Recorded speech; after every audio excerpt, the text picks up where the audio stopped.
BRS party assembly ఎన్నికల్లో ఓడిపోవడానికి నేను కారణమా? ఒక్కసారి ప్రజలు కూడా రివైండ్ బటన్ దయచేసి నా కోసం ప్రెస్ చేసి ఆలోచన చేయాలి. ఆనాడు ఉన్న అంశాలు ఏంటిది?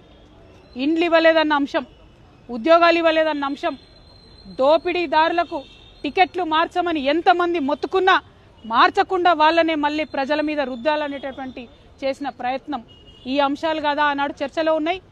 అన్నిటికన్నా ఎక్కువ అహంకారం అనేటటువంటి అంశం కాదా చర్చ?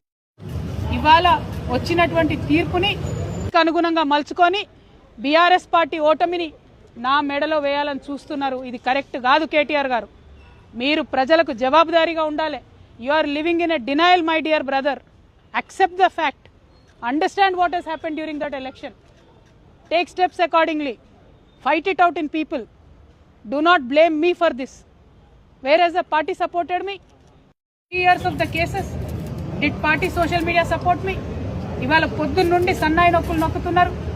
పెంపకానికి వచ్చిన కోర్టు తీర్పా ఏందో అడ్డమైన రాతలు నేను ఆ సోషల్ మీడియా చూడను. దీనివల్లే బీఆర్ఎస్ ఓడిపోయింది అంటున్నారు. మరి ఎందుకు మాట్లాడలే? నేను పార్టీ కోసం కాదా జైలుకు పోయింది? మీకు తెలియదా ఏం జరిగిందో వెనకాల?